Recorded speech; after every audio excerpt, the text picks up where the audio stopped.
In January 1875, the quartermaster ledger from Fort Robinson recorded standard-issue buffalo robes weighing 12.4 pounds each, an exacting number penciled beside a note that their hair was to face inward against frostbitten cheeks.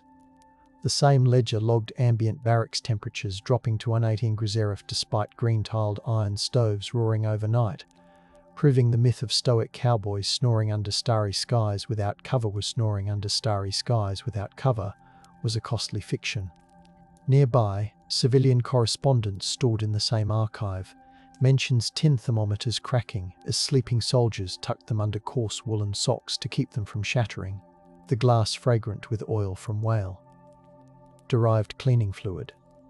The handwriting trembles, suggesting fingers numbed even while recalling the oily sheen that clung to blankets. Whispered between the lines is the way bodies were stacked close on plank bunks, contradicting romantic paintings of solitary figures beside embered campfires. The measurements insist on a truth as tangible as the scraped pine sleep was engineered, counted, rationed, and rarely solitary.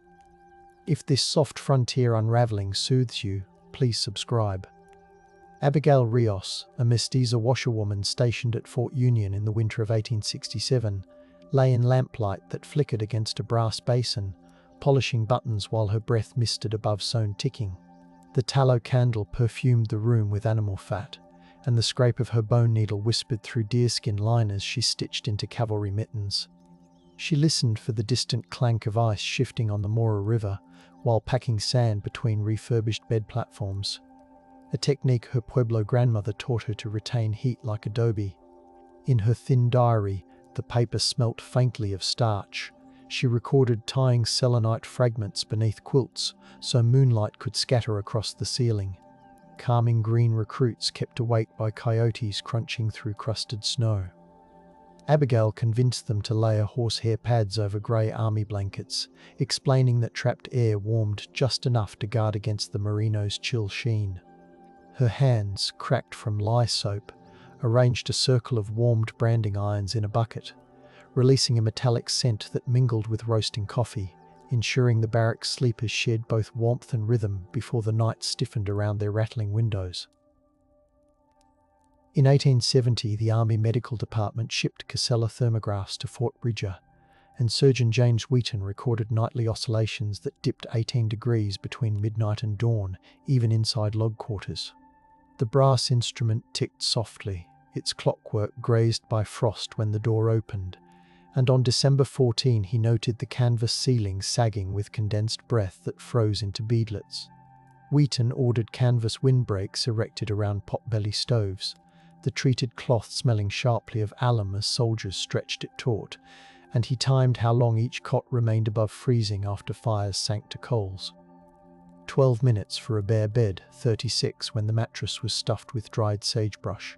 He charted that data beside receipts for civilian-made wool socks, proving the frontier winter bed was an assembly of calculated layers rather than a rugged afterthought.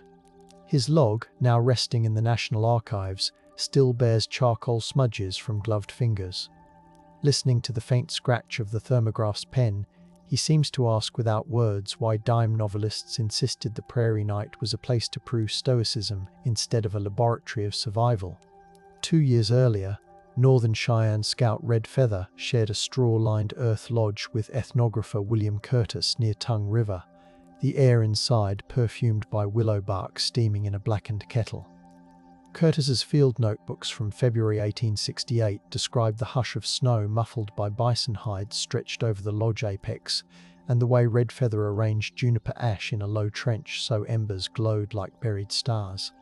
The scout's wife laid cattail fluff beneath trade blankets, and the softened fibers clung to Curtis's wool trousers, leaving downy streaks that carried the smell of marsh water even as he left at dawn.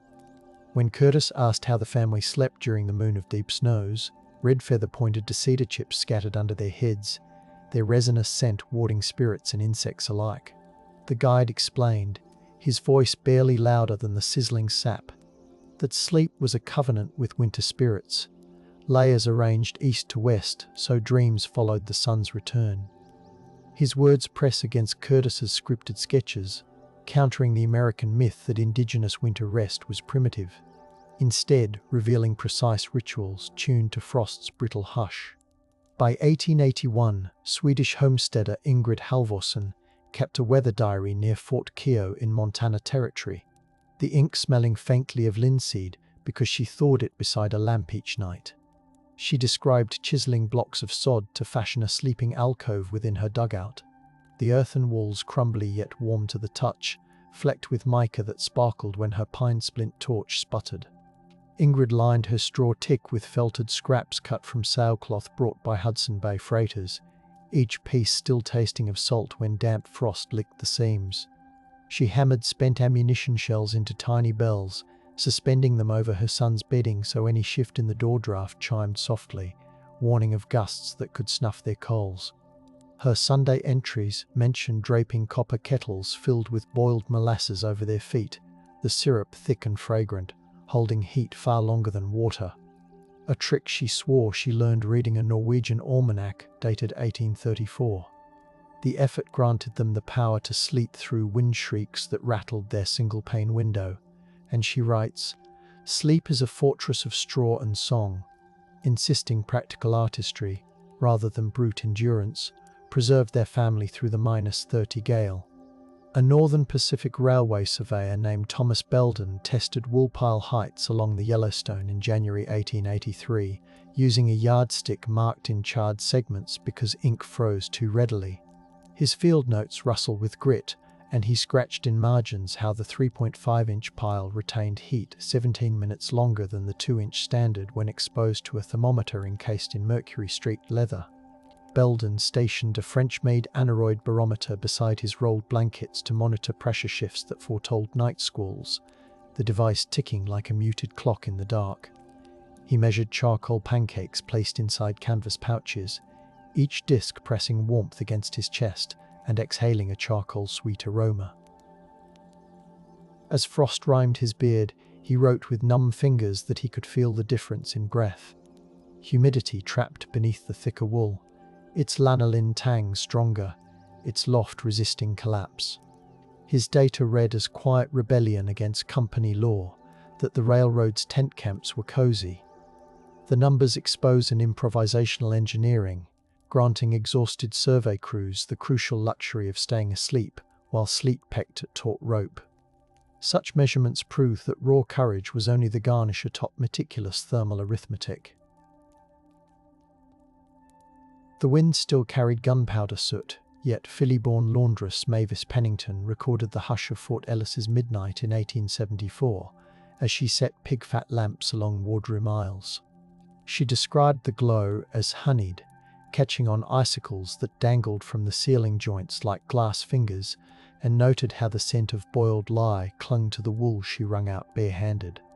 Her journal marks the exact hour, 2000 to 2000 m, when she stirred cedar shavings inside iron braziers positioned under stretchers to wick moisture from soldiers' boots.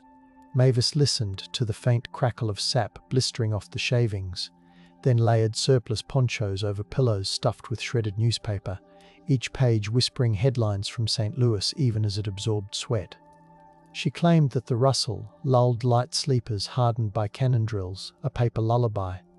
Her routine gave the ward the power to keep fevers at bay, as body heat no longer wickered into damp linens.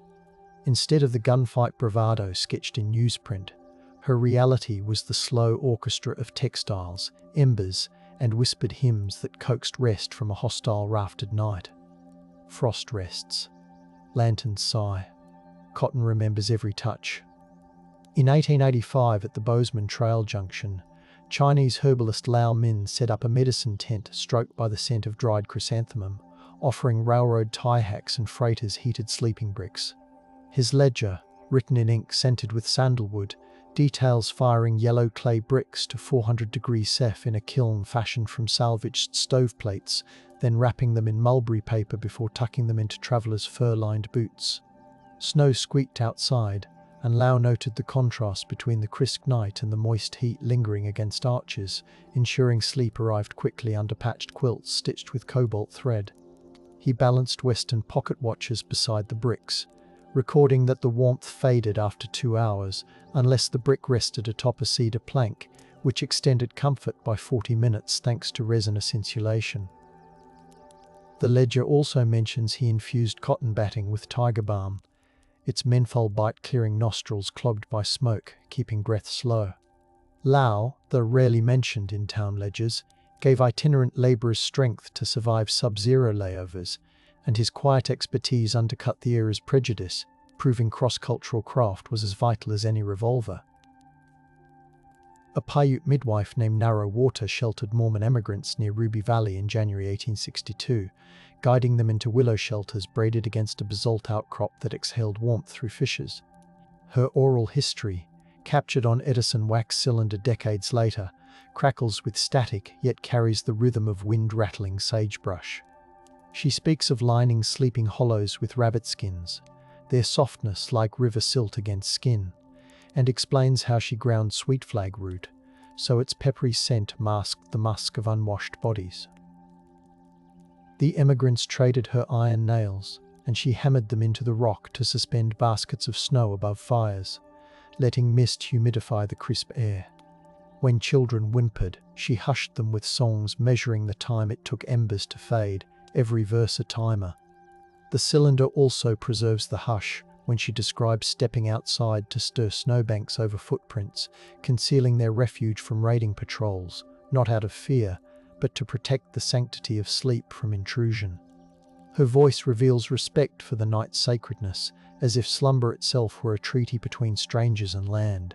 In 1890, meteorologist Eleanor Fiske, stationed at Denver's Signal Service outpost, dispatched data bristling with precision about the High Plains nocturnal cold snaps, pairing figures with observations of bedding experiments she orchestrated among telegraphers. She suspended a sling psychrometer above a cot layered with horsehair, its damp muslin wick releasing a mineral tang as it twirled, and logged how relative humidity plunged to 18% by dawn, leaving lips cracked and less coated with rendered bear grease.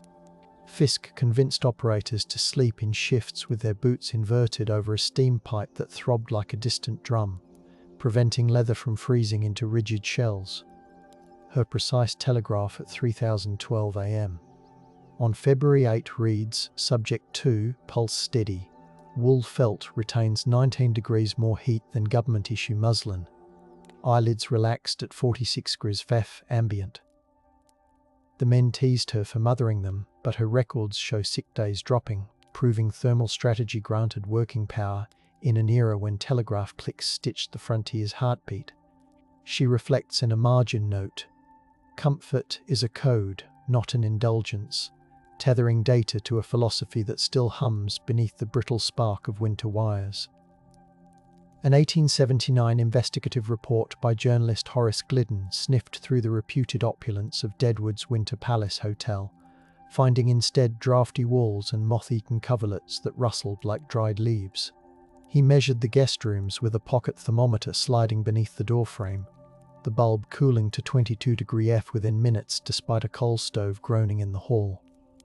Glidden described the stubborn smell of unwashed bear rugs, their fur stiff with frost, and wrote of gamblers huddled under velvet curtains repurposed as blankets, the fabric tasting faintly of copper from spilled whiskey. He interviewed a hotel laundress who whispered that management ordered her to leave the windows unsealed so cigar smoke could escape, a choice that allowed sleet to needle guests' cheeks as they slept.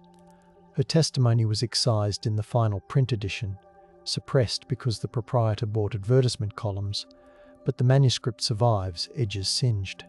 It reveals that the glamour sold to Eastern readers was a marketing sleep, hiding the reality of chattering teeth and improvised insulation. The suppressed truth surfaces like creaking floorboards, reminding us that reputations often silence the night's real engineers, the women who begged for nailed shutters and thicker quilts. Salt crusts whispered along the edges of a cattleman's journal discovered near Abilene, Kansas in 1902, written by Tejano drover Mateo Alvarez, who camped beside the frozen Smoky Hill River during the blizzard of 1871.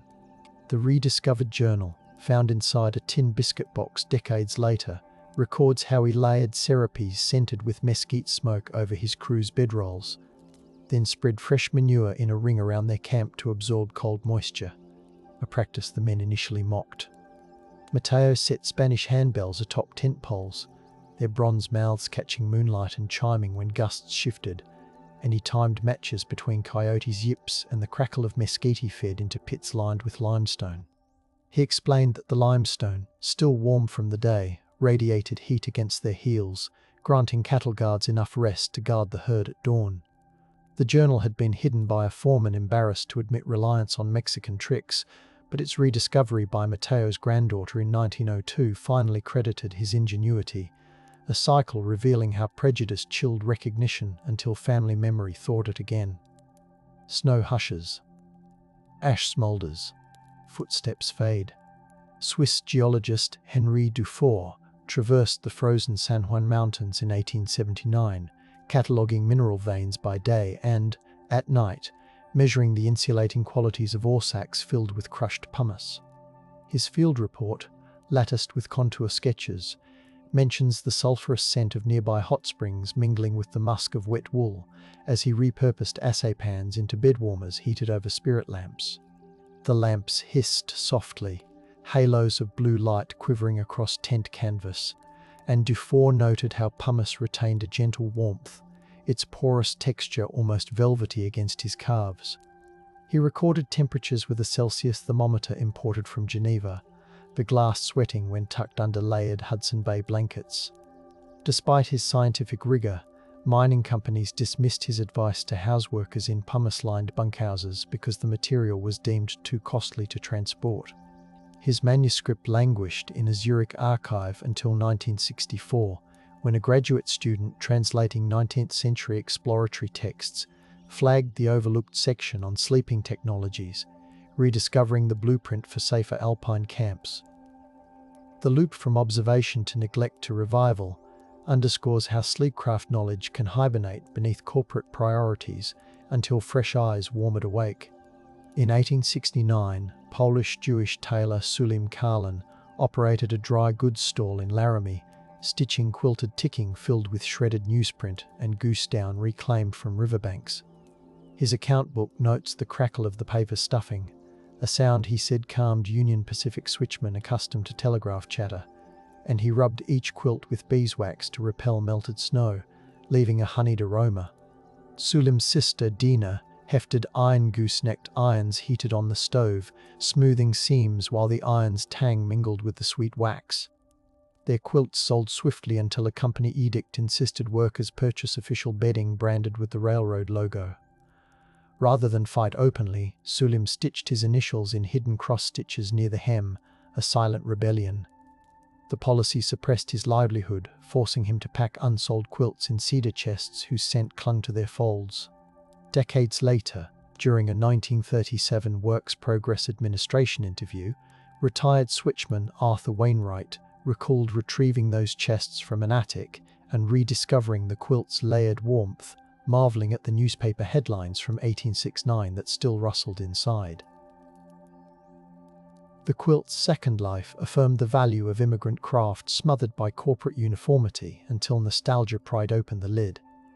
In 1888, Arapaho healer Star by Night collaborated with Episcopalian missionary Dr. Redia Helen Wyeth to adapt buffalo hair sleeping pellets for fevered patients at the Wind River Agency Hospital during a winter outbreak. The hospital's pine floors smelled of carbolic acid, sharp enough to sting eyes, yet beneath that chemical bite lay the earthy musk of buffalo hair braided into mats. Star by Night insisted on weaving sage stems into the braids, their resinous perfume enveloping patients as they lay beneath quilts stitched by Eastern Aid societies. Dr. Quilt.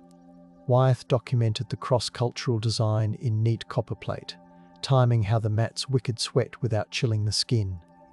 Wind chill outside clawed at 95 degrees Fahrenheit, but patients maintained core warmth better than on straw ticks. She also recorded a lullaby sung in Arapaho, its cadence aligned with the rhythm of a weighted pendulum clock, so nurses knew when to rotate warm rocks from the stove under the blankets. When federal inspectors toured, they dismissed the mats as unsanitary, ordering them burned, a silencing rooted in bureaucratic suspicion rather than evidence. Secretly, Wyeth saved one mat, folding it into a storage trunk. In 1921, Her grandson donated that trunk to the American Museum of Natural History, where researchers finally tested the fiber blend, rediscovering the practical sophistication of indigenous knowledge once stamped out by policy. Blizzard breath. Kettles hum. Pine listens. During the Silver Panic winter of 1893, Tlingit freightmaster Nathan J. Kale anchored his coastal crew at Fort Wrangell's trading post, repurposing fur sealskins into layered sleeping sacks lined with crushed spruce tips. His logbook, smelling of fish oil, notes how the spruce released a citrusy aroma as body heat woke the resins, easing lungs cramped by damp air. Nathan stitched copper bells salvaged from ship rigging along the sack openings to alert sleepers when ice-laden gusts slapped the door. He recorded the process of beating the skins until pliable, the thud echoing like muffled drums against the plank floor. His sacks allowed traders from inland territories to rest nearly sweat, free despite the post's stone walls weeping condensation. Army observers derided the practice as too fishy, and Nathan's techniques faded as canneries imposed standard canvas bunks. Yet in 1972, anthropologist Catherine Driscoll uncovered his logbook in a Juneau attic, still oily, rekindling knowledge about aromatic insulation. The rediscovery highlights how maritime sleep technology drifted out of mind when industry standardized dryness, only to surface when scholars sought sustainable materials against renewed cold. An 1895 blizzard trapped mail stage driver Lillian O'Hara near Rawlins, Wyoming, forcing her to improvise a snow cave. Her posthumously published memoir recounts carving the chamber with a folding entrenching tool until the spade's iron tasted like blood on her tongue from chapped lips. Inside, she layered mailbags scented of glue and ink to create a floor, then hung a lantern whose glass clouded with condensed breath, casting buttery light on packed snow walls. Lillian stuffed letters under her coat to keep them dry, each envelope crackling against her ribs, and noted the way her horse's breath steamed in the entrance like a gentle engine. She propped aneroid readings in the cave, noting pressure drops that warned the gale would intensify. She slept in increments, counting her pulse against the ticking lantern regulator to ensure she didn't slip into hypothermia's lure. Her technique saved both her and the Federal Mail, granting the public their news despite winter's siege. She reflects, sleep in the drifts was a bargain struck with the storm, implying resilience was negotiated through tactile artistry rather than bravado. A saloon ledger from Leadville, 1880, recently digitized by the Colorado Historical Society, lists nightly rentals of blanket stacks, maintained by formerly enslaved entrepreneur Charles Pine Jenkins. He layered rough-spun wool with muslin dipped in pine tar, the aroma thick and medicinal, creating makeshift bunks in the saloon's cellar where miners slept between shifts. Pine charged extra for those who wanted heated river stones wrapped in burlap, the stones sweating mineral scents as they cooled.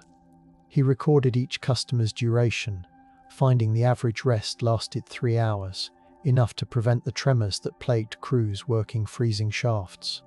When a city inspector forced him to close the cellar due to unsanitary vapors, Pine's meticulous ledgers were seized, erasing his contribution from public view.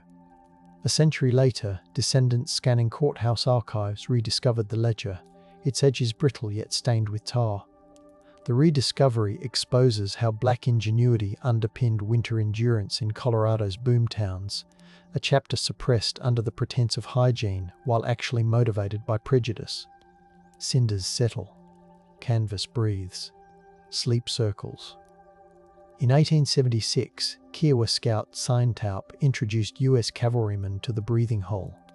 Practice digging narrow vents in snow shelters near the Canadian River. Lieutenant Henry Botkin's field diary, housed in the Library of Congress, captures the creak of leather gloves as soldiers carved the vents, and the dank smell of earth when warmer air seeped through. Botkin measured carbon dioxide buildup with a Draeger apparatus borrowed from a German engineer, noting how the vent sustained safe levels throughout the night, preventing headaches that had haunted winter marches. He scribbled that the vent's sound was a gentle hiss, like wind through cornstalks, and marveled at how Kiowa engineering tamed suffocating stillness. His superiors, however, classified the technique under field curiosities and never issued formal guidance, letting the knowledge drift. When a Smithsonian researcher catalogued Botkin's diary in 1958, the breathing hole sketch caught his attention, and he cited it in a study on snow shelter design, finally acknowledging Indigenous mentorship that had once been relegated to the margins. In the mining town of Bannack, 1867, widow and seamstress Charity Delorme ran a boarding house where she layered mattress ticking with crushed charcoal and goose quills.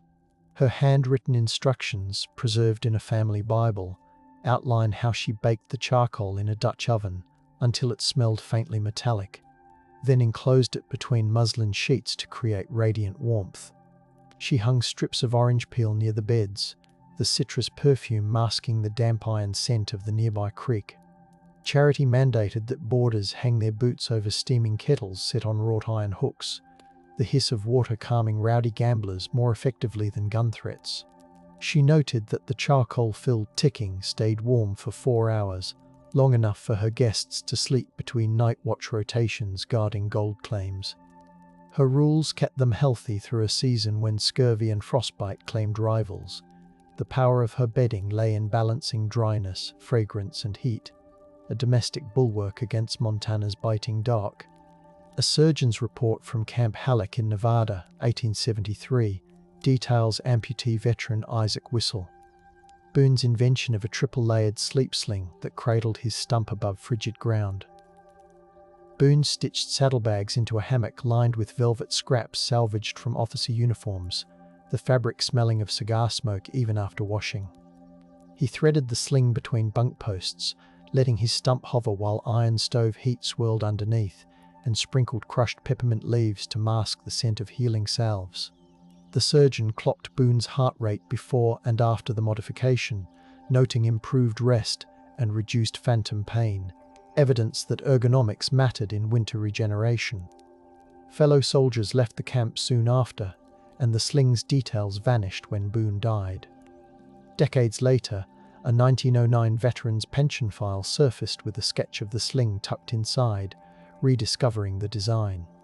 The loop from innovation to obscurity and back shows how personal contraptions that preserve dignity were easily lost when official records prioritized ordnance over comfort. Embers wink, blankets pulse, silence steadies.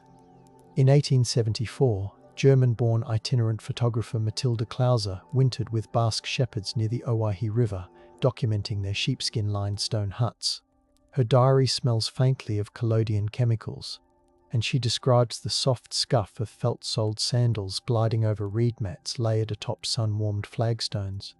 The shepherds wedged coals into terracotta jars, sealing them with cork that released a sweet, earthy scent as heat seeped overnight. Matilda noted the curious addition of garlic hung in braids against the door. Its pungency masked the damp lanolin aroma, easing sleep. She measured the hut's internal temperature using a Fahrenheit thermometer suspended from her tripod, discovering a steady 48 degrees Fahrenheit despite 10 W sick. 10 W6x to the sex to by Bayaf winds shrieking outside. Her glass plates captured blurred images of men wrapped in crimson blankets, their faces glowing in lamplight. Sadly, the Basque community asked her to withhold publication, fearing cattlemen would steal their techniques. Her archive remained unseen until 1999 when descendants curated a gallery show, allowing the world to finally witness the interplay of stone, skin, and fragrant air that cocooned shepherds through brutal winters. In 1882, Salt Lake City, Danish midwife Ragnhild Sorensen assisted pregnant settlers lodged in unheated adobe chambers, devising a sleep wreath of braided rye straw soaked in rosemary infusion. The wreath, when warmed beside a brick oven, released a sharp, piney aroma that kept mothers awake just long enough to nurse newborns before drifting into deep sleep. Ragnhild lined cradles with lamb's wool dyed indigo, the colour believed to calm colicky infants, and placed polished riverstones under bed legs to elevate mattresses away from cold-packed earth. She logged her practices in the Deseret Hospital Registry, describing the scrape of straw when rebraided and the crackling salt from cured meats stored nearby. Though physicians initially scoffed, they later noted reduced pneumonia cases among her patients. Her techniques gave women the strength to rest between labor pains and midnight feedings, transforming icy adobe into sanctuaries. Yet the hospital's male administrators summarized her contributions merely as nursing intuition in published reports, obscuring the calculated thermal design until personal letters resurfaced in 1968. Snow exhales. Cribs creak. Rosemary lingers. When U.S. Geological Survey cartographer Alfred Bain camped beside the Gunnison River in 1884, he charted not only terrain but the temperature gradients inside canvas. Whelan. Tents he modified with double flies. He described the hiss of the river muted by snowdrifts and the smell of oiled canvas sticking to his gloves. Bain stitched an inner muslin ceiling coated with paraffin, creating a vapor barrier that glimmered in lantern light like waxed parchment. He measured radiant heat using a thermocouple wired to a galvanometer. A cutting-edge instrument then, logging the needle's twitch as firelight flickered. The readings proved a 5-degree retention gain that let cartographers sleep without frost forming on moustaches.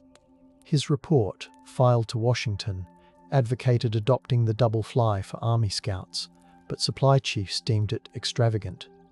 The recommendation died in bureaucratic silence until a 1911 reenactment expedition rediscovered his schematics and finally applied the method, demonstrating again a cycle of insight stifled by thrift, then revived when experience demanded comfort. In 1878, Lakota elder Iron Cedar hosted journalist Clara Haynes inside a snowbanked timber lodge near the Powder River, detailing the winter bedding arrangement that shimmered with cultural significance. Iron Cedar spread out painted bison hides scented with sage smoke, their surfaces smooth yet rugged, and he layered them atop willow mats that creaked softly as weight settled. Clara noted how pine resin torches cast amber light on the lodge poles, and the air tasted of juniper berries simmering in a clay pot. Iron Cedar explained that each family member slept positioned according to season, with eldest children nearest the fire to learn vigilance, while infants nestled within cradle boards lined with rabbit fur. He lifted a pouch of red ochre, dusting it over the thresholds to honor protective spirits, its metallic tang lingering. Clara recorded one rhetorical question. Do your people forget the snow listens when you breathe? A gentle challenge to Eastern readers. Her article, however, was heavily edited, reducing the sleep arrangement to exotic. Only her original draft, preserved in a locked trunk in Chicago, now reveals the full harmony between ritual, warmth, and familial bonds that structured Lakota winter rest. A ledger from the 1886 Dodge City Municipal Poorhouse lists allocations of coal quilts, a term referencing blankets interlaced with flannel pockets filled with pulverized charcoal. Overseer Maud Greevy devised them after reading a French industrial hygiene manual, and she recorded the cloying smell of coal dust mixing with lavender sachets she tucked inside to keep residents calm.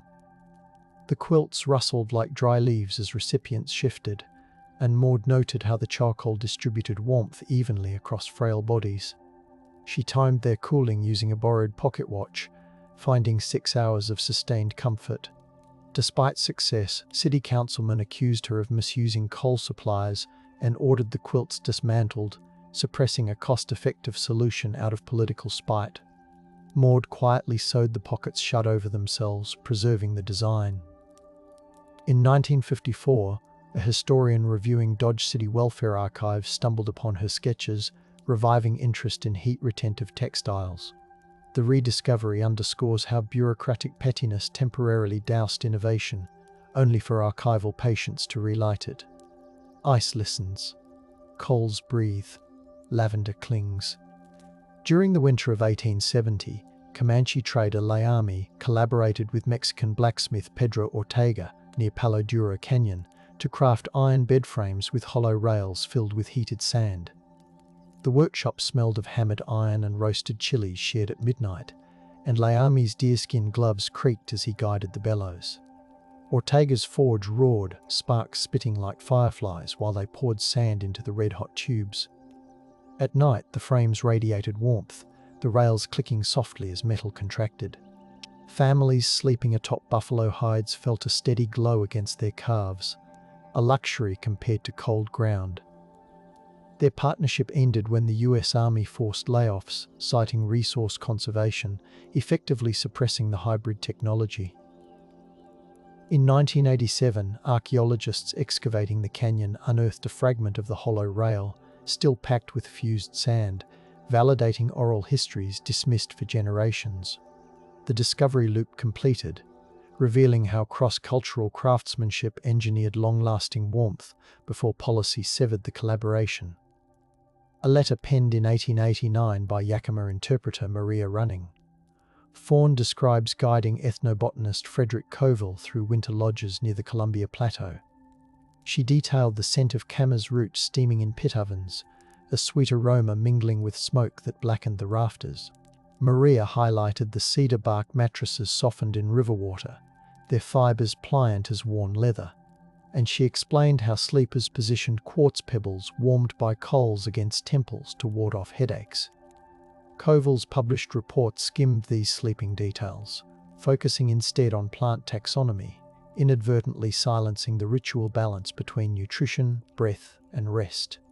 Maria's letter, preserved in her family cedar box, later surfaced during a 1975 museum exhibition, rediscovering the interplay she had carefully described.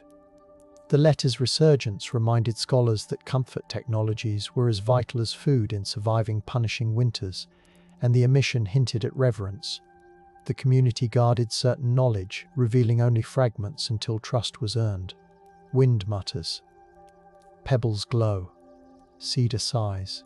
In 1891, itinerant preacher Elijah Snowden journeyed through Utah Territory, chronicling nights spent in half-dug sod houses known as dugouts. He described the earthen smell dampening his hymn book pages and the flicker of whale oil lamps casting bronze halos on pressed tin ceilings. Families insulated their beds with feather ticks wrapped in ticking dyed with walnut hulls, releasing the scent of bitter chocolate. Elijah observed them sprinkling fine ash between layers to deter insects, the powder soft under fingertips. He measured interior humidity with a borrowed hygrometer, noticing moisture levels steadied at 45% when vents carved into the sod walls remained partially open, their edges rimed with ice yet necessary to keep lungs clear. He ruminated on how congregants knelt in the same spaces where they slept, blending devotion and rest. His sermons later emphasized that the body's need for warmth was as sacred as any scripture, yet church authorities downplayed such practical theology, preferring tales of martyrdom. Centuries later, historians reread his journals and rediscovered a gentle theology of blankets and breath. An 1872 survey of Fort Garland's Hispano settlers by ethnographer Charles Sipple catalogued mosquero curtains, goat-hair drapes hung around beds to trap heat. Sipple noted the musky scent of the hair, softened with rosemary water, and the way the curtains swayed like soft bells when night breezes slipped through adobe cracks. He sketched women weaving on upright looms, their fingers stained with indigo as they hummed corridos that blended with the rhythmic thump of loom beams. The curtains, he observed, reduced drafts so effectively that interior temperatures stayed 10 degrees warmer. Yet territorial officials dismissed them as superstitions, ordering homes to adopt American furnishings for appearance's sake, a suppression under the guise of civilization. In 1935, a photographer capturing New Mexican folkways found preserved mosquero curtains in a storage trunk, photographing their intricate knots and sharing the images in national magazines. The rediscovery looped the practice into public appreciation, validating generations who had quietly kept weaving despite official disdain. Night leans, looms sigh, heat lingers. In 1877, Bohemian glassblower Anton Novak wintered in Idaho City, crafting double-walled glass bottles intended to function as bedwarmers. He blew molten glass until it shimmered like amber, the workshop heavy with sand dust and wood smoke. Each bottle bore etched snowflakes, and he filled them with boiling water, corking them with spruce stoppers that perfumed the air. When placed under quilts, the bottles glowed faintly, emitting a soft clink as water sloshed. Miners purchased them eagerly until a wagon mishap shattered a shipment, prompting investors to deem the design too fragile and abandon production. Anton's notes, stained with soot, describe his disappointment. In 2001, local historians cataloguing mining artifacts found one intact bottle buried in a refuse heap, its interior still bearing mineral deposits. Modern glassmakers admire its craftsmanship, rediscovered proof that artistry once warmed the Wild West night before economics chilled the venture. A US Signal Corps camp near Helena in 1886 appointed Corporal Jacob Fujikawa to experiment with Japanese futon techniques adapted to Montana climes. He layered cotton batting with rice straw imported via San Francisco, the smell earthy and faintly sweet, then wrapped the futon in canvas treated with linseed oil.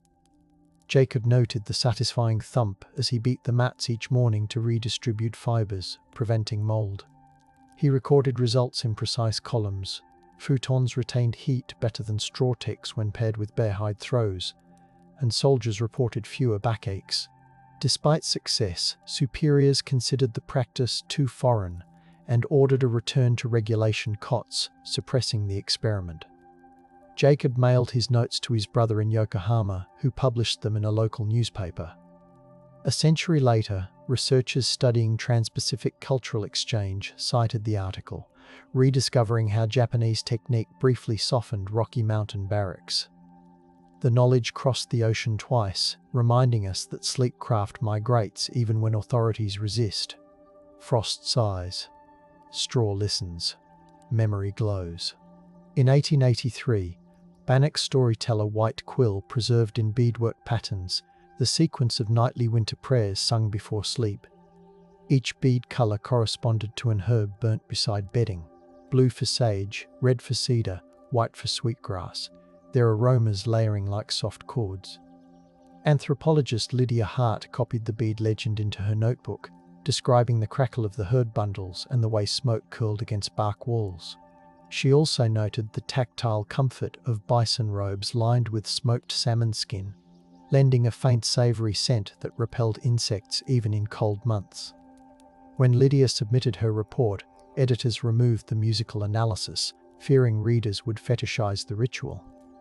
Her notation faded in obscurity until 1995, when ethnomusicologist Daniel Reyes found the original pages tucked inside a book at an estate sale. The rediscovery allowed the rhythmic sequence to be sung again, revealing how scent, song and fibre interlaced to coax tranquil sleep. A cultural weave nearly unravelled by editorial caution. In 1871, Cornish miners in Butte fashioned cousin jacks, rope hammocks set above thin tin pans filled with embers. Miner Gwyneth Trelawney wrote letters home describing the metallic clang as she adjusted chains and the acrid smell of coal dust mixing with peppermint oil she dabbed under her nose to mask fumes. She lined the hammocks with felt soaked in lanolin, ensuring warmth hugged her spine.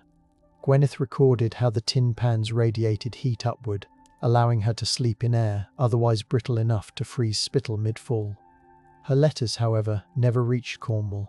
A mining superintendent intercepted them, worried tales of harsh conditions would deter recruits.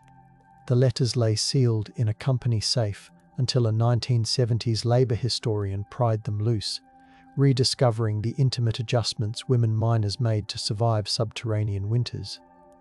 The cycle of censorship and revelation underscores how silence, motivated by profit, kept the public from understanding the sensory engineering required underground.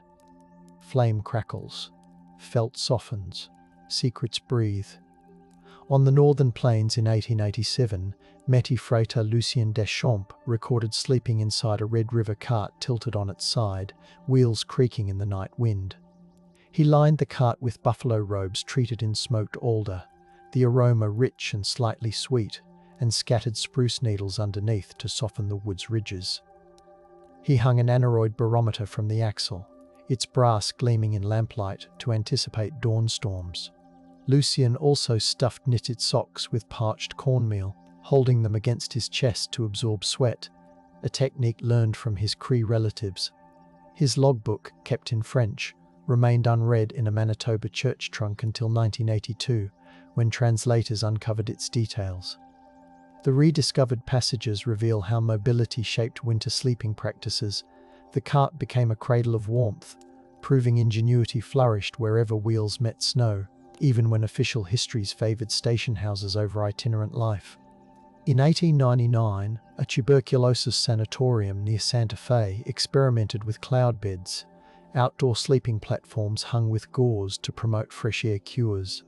Nurse Estelle Big Crow reported how the night frost glittered on the gauze, making it shimmer like thin ice, while kerosene heaters hummed at the platform's foot. Patients inhaled the resinous aroma of nearby pinon fires, and Estelle recorded the rustle of gauze when coyotes bayed. She lined mattresses with felted goat hair to resist dew, noting improved rest rates.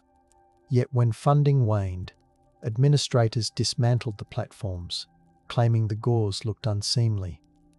Estelle's diaries, rediscovered in 2008, highlight how fresh air ideologies adapted by incorporating Indigenous knowledge about airflow and scent. The cycle from bold experimentation to budgetary silence and back into scholarly view reflects how economic chill can freeze progress until a patient historian thaws the record. Night stirs, gauze glows, breath steadies. In 1866, humming telegraph wires above Fort Benton accompanied the meticulous notes of telegrapher Samuel Park, who recorded the creak of bunkhouse hinges every time the temperature plunged below 30 degrees Fahrenheit. He described sleeping atop bales of buffalo hair destined for eastern markets, their prickly texture softened by canvas soaked in boiled linseed oil. Samuel tucked a tuning fork under his pillow, its metal cold as he tapped it to ensure fingers retained sensation. The fork's hum vibrated through skull bones, reminding him he was alive in the icy quiet. He brewed coffee until its bitter aroma filled the room, then poured it into stoneware jugs. He rolled in blankets at his feet. When company directives later prohibited using sale goods for bedding, Samuel's technique vanished from official logs. Decades later, a Telegraph reunion pamphlet recounted his story, reviving knowledge that commerce goods often doubled as life-saving bedding when the Missouri River froze shipments. In 1880, Durango, black barber Elijah Reese operated a sleep parlor. Behind his shop, offering night porters heated iron combs wrapped in velvet to warm their hands before bed. The shop smelled of bay rum and singed hair, and Elijah noted the faint clatter of the adjacent train yard like a percussive lullaby. He lined cots with newspaper dipped in vinegar to neutralize sweat odors, the sour scent sharp yet cleansing. Elijah's business records show how the warmed combs, when slipped into sleeves, acted as crude heating pads, letting porters rest without numb fingers. City officials eventually shut the parlor, citing zoning laws, erasing his innovation from public memory. Only when a descendant displayed the velvet-wrapped comb at a heritage fair did historians recognize this fusion of grooming tools and sleep aids, rediscovering a microeconomy that sustained black laborers through frigid railroad nights. Rails hum. Combs glow. Vinegar clears. An 1873 ledger from Santa Fe's Sisters of Loretto School documents how the nuns crafted feather-filled comfort loaves, oblong pillows heated in bread ovens once the day's baking finished. The loaves smelled of yeast and ash, and novices carried them with flour-dusted aprons, placing them at students' feet in dormitories lined with adobe walls. Sister Agnes measured the temperature using a mercury thermometer borrowed from the infirmary, ensuring the loaves cooled to 120 degrees Celsius before distribution to avoid burns. They absorbed dampness from stockings, keeping toes warm enough to stave off chilblains. When a fire inspector misinterpreted the practice as a fire risk, he banned it, and the sisters returned to standard blankets. In 1996, restoration workers found a handwritten recipe for comfort loaves tucked into a hymnal, reviving awareness of the technique. The discovery loop highlights how cautionary regulation, though well-intended, can extinguish gentle innovations until documentation rekindles them. A 1901 oral history from Hopi elder Morning June recounts her youth in the 1870s, when villagers constructed ceremonial kivas used as winter sleeping chambers during specific rites. She described descending ladders carved smooth by hands, the air perfumed by burning cedar and fermented blue corn. The sandstone walls radiated stored heat, and she remembered the soft thud of dancers' footsteps above as she drifted to sleep on sheep pelts.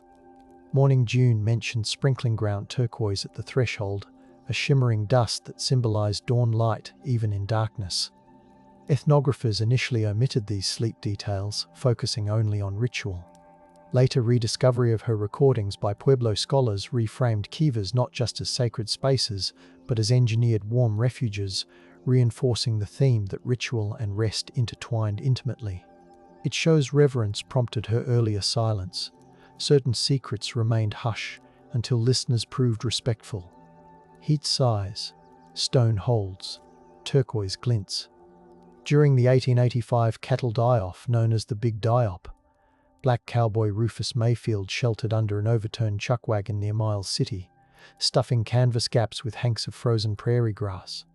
His trail diary, scented with grease stains, recounts how he packed the grass until it prickled like quills, then draped a tarp soaked in coffee to mask the odor of nearby carcasses. The tarp steamed when heated stones were placed beside it, releasing a roasted scent that steadied his nerves. Rufus set his harmonica on the wagon floor. The metal chilled his lips when he played low notes to soothe restless horses. Sleep came in bursts, each accompanied by the crack of distant ice-laden tree limbs. His diary emphasizes that music, scent, and improvised insulation granted him strength to round up survivors at dawn. The entry faded from print until a modern anthology of African-American cowboy narratives reprinted it, rediscovering a winter survival strategy long overshadowed by heroic gunfights. In 1894, saloon pianist Eleanor Choate toured Montana's mining camps, noting in letters to her sister how boarding houses supplied coal roses, briquettes shaped like blossoms to warm beds. She described their asphalt smell, mellowed by sachets of crushed lavender tucked beneath pillows. Eleanor listened to the soft crumble as the briquettes cooled, and she wrote that the silhouettes looked like dark peonies on white linen. Her letters mention convicts at nearby Deer Lodge Penitentiary producing the roses, their labor hidden behind brick walls. When the prison fire of 1900 destroyed manufacturing records, the coal rose story vanished. A century later, preservationists found one intact rose embedded in collapsed brickwork, its layers still faintly perfumed. The rediscovery reconnected prison industry with civilian comfort, revealing how forgotten labor warmed strangers through howling winters. Coal blooms, lavender drifts, pianos hush. In 1872, Army Scout Thomas R. Tommy, Birchfield of mixed Choctaw and Irish heritage, developed a shadow tent, a double canvas lean-to lined with black-dyed muslin. Her field notes explain that the dark lining absorbed scarce sunlight, radiating warmth as night fell. The muslin smelled of walnut hull dye, earthy and slightly bitter, and she rigged the tent using willow poles that creaked softly in gusts. Tommy placed snowshoes against the entrance to deflect spindrift, and she scattered goose down over pine bough bedding, the feathers fluttering like snowflakes. She measured interior warmth with a simple alcohol thermometer and recorded a 6-degree advantage over standard tents. Commanding officers mocked the black interior as cemetery chic, suppressing adoption. Tommy buried her plans in a cedar box, only for a 1960s scout troop to find them while renovating a barn, igniting renewed interest in passive solar camp design. The loop reveals innovation whispered in canvas folds before sunlit curiosity brought it back. An 1888 article in the Cheyenne Daily Sun celebrated hotelier Mary Ellen Hart for installing steam-heated headboards in her Plains Hotel annex. The oak headboard shone with beeswax polish, smelling sweet as honeycomb, and copper pipes sloshed quietly within, radiating warmth directly at sleepers' skulls. Mary Ellen timed the steam flow using brass valves, ensuring a continuous murmur rather than scalding bursts. Guests reported deeper sleep, their dreams free from teeth chattering interruptions. However, a rival hotelier spread rumors that the steam carried disease, and guests dwindled. Hart dismantled the headboards, selling the copper as scrap. Decades later, renovation crews found pipe channels in the walls, and archived newspaper ads confirmed the installation. Historians now cite her design as an early example of localized radiant heat, rediscovered after competitive slander chilled its reputation. Steam whispers, oak gleams, dreams settle. In 1868, Santa Fe trader Miguel Cordova documented Pueblo neighbors creating light quilts woven with threads coated in mica dust. The quilts shimmered in lantern light, scattering reflections that mimicked starlight on canyon walls.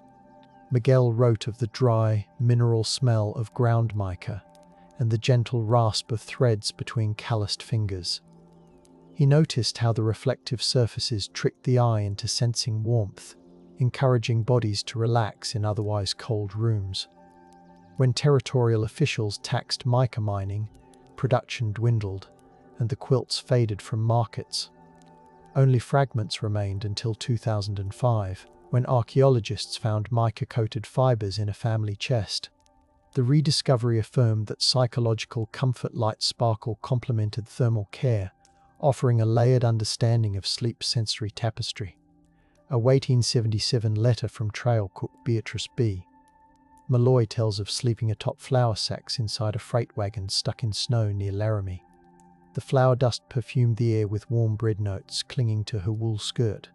She wedged iron skillets heated with lard under the sacks, listening to fat sizzle softly like distant rain. B tucked a sprig of mint in her kerchief to mask the skillet smoke, and she set a metronome gifted by a traveling music teacher beside her head, its tick steadying her breath. Her rest, though short, preserved the energy needed to feed drovers at dawn. The letter remained folded in a cookbook until a descendant showcased it at a culinary history fair, rediscovering the interplay between kitchen tools and winter beds that nourished bodies beyond mealtime. Flour floats, skillets hum, mint cools. In 1889, ethnologist James Mooney recorded Cherokee blacksmith John Ground crafting iron dream cages, frameworks hung above beds in Oklahoma Territory to hold heated stones and herb bundles. The iron frames radiated warmth downward, and the herbs, sweetgrass, tobacco, and cedar, released layered scents. John's hammer clanged rhythmically, the forge's orange glow flickering against earthen walls.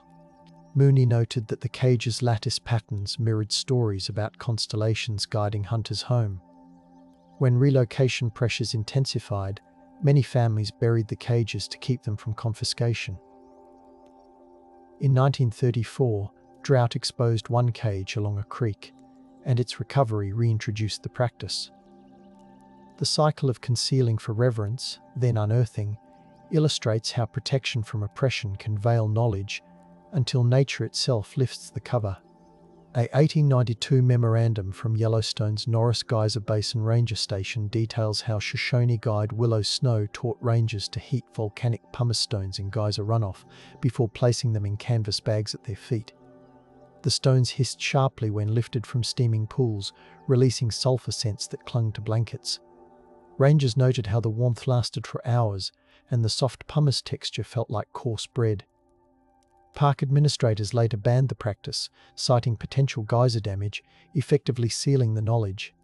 In 1976, geothermal researchers interviewing elders learned of the method anew, rediscovering a sustainable approach that balanced respect for sacred springs with survival needs, albeit now practiced in controlled forms. Mist coils. Stones glow. Sulfur lingers. Caroline Lark.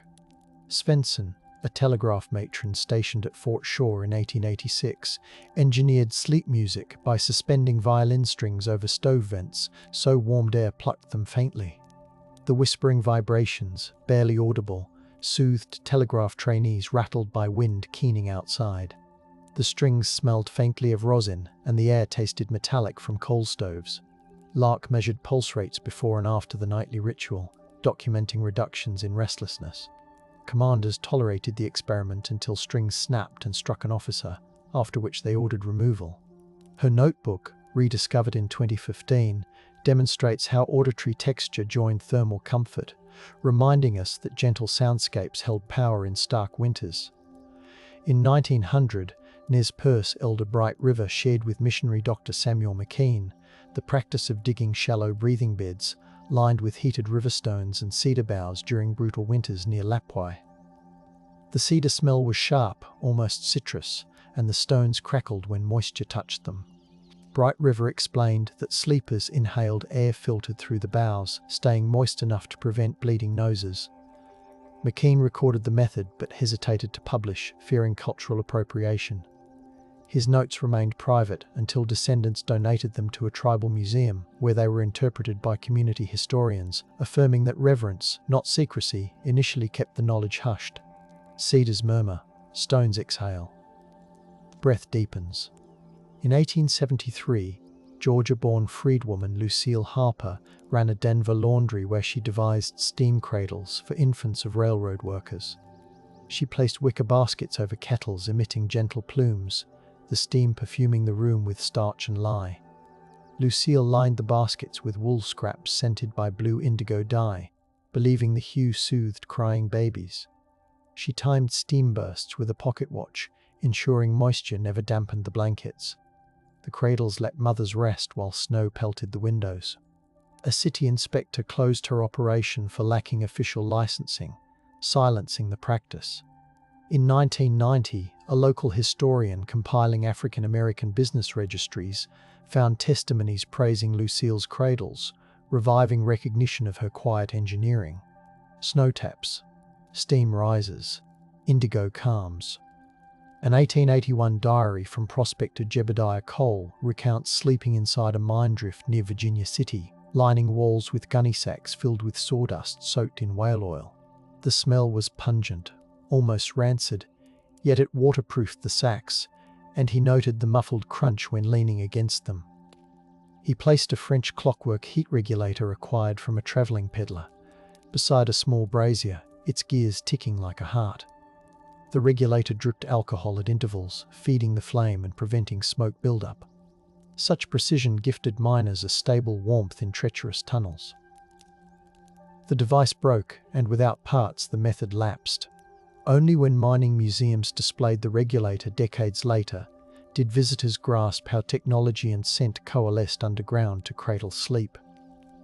A 1898 ledger from Fort Hall Reservation school documents matron Ellen Two Clouds creating star quilts with alternating layers of wool and muslin painted with natural dyes that glowed faintly under lamplight. She infused them with prairie turnip starch, lending a nutty smell and stiffening the fabric against drafts. Students described the quilts rustling like autumn leaves. When federal inspectors accused her of misusing supplies, she was reassigned, and the quilts disappeared from records. In 2003, quilters reviving star patterns interviewed elders who remembered Ellen's work, rediscovering the sensory warmth these quilts provided, along with the pride they instilled in children sleeping far from home. Lanterns flicker, starch sweetens, quilts shine. As the 20th century approached, Wyoming sheep rancher Thomasina Bell installed wind-driven ventilators atop bunkhouses, the vanes squealing softly as they spun. She lined bunks with lanolin-rich wool, the smell musky yet comforting, and hung cobalt glass bottles filled with hot water from hooks near the headboards, casting blue light across the room. The ventilators whisked away smoke while preserving warmth, a balance she measured using sling psychrometers stolen moments before bed, their damp muslin slapping softly in the air. Ranch hands initially grumbled at the eerie blue glow, but later prized the restful nights. When Thomasina sold the ranch, new owners removed the contraptions, preferring cheaper solutions. Agricultural historians unearthed her journals in 1989, rediscovering a fusion of airflow engineering and chromatic therapy that once lulled weary herders. A 1905 Homesteader reunion recorded Scottish immigrant Angus MacLeod's recollection of 1870s winter nights spent in sod houses near the Yellowstone. He spoke of woolen sleep socks, knitted with copper wire threading, the metal warming quickly near the hearth and holding heat against toes. The socks crackled softly when bent, and he remembered the metallic tang on his hands. Angus explained that copper symbolized prosperity. Wearing it to bed felt like a blessing. His memory was nearly forgotten until a textile conservator replicated the socks, confirming their thermal efficiency. The rediscovery fused cultural symbolism with practical warmth, showing how meaning and comfort intertwined. Copper warms, wool whispers, blessings rest. On the high plains of 1884, Mexican healer Rosa Lujan tended to sheep shearers by brewing chocolate spiced with cloves, the aroma filling adobe walls where men slept. She dipped wool blankets into the chocolate's froth before wringing them out. The residual fat softened fibers and trapped heat.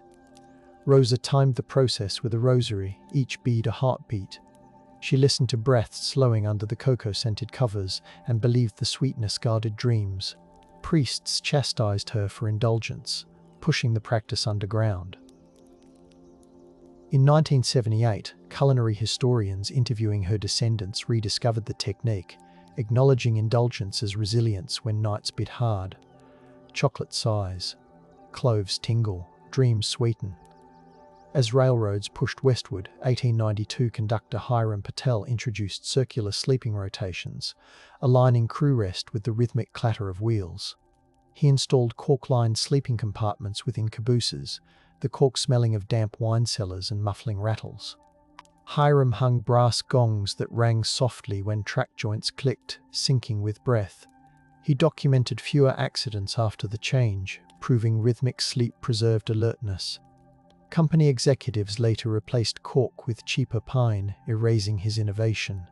When rail enthusiasts restored a caboose in 2007 and uncovered cork remnants, Hiram's logbook surfaced, rediscovering the music of rail sleep he orchestrated. Rails pulse, cork hushes, gongs glow. Kerosene lamplight swayed over the final winter journals of botanist Sarah Vickers in 1899, camping near the Snake River to study alpine flora.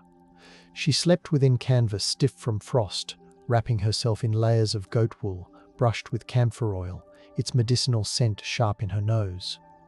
Sarah tucked pressed flowers between blanket folds, believing their colours kept loneliness at bay.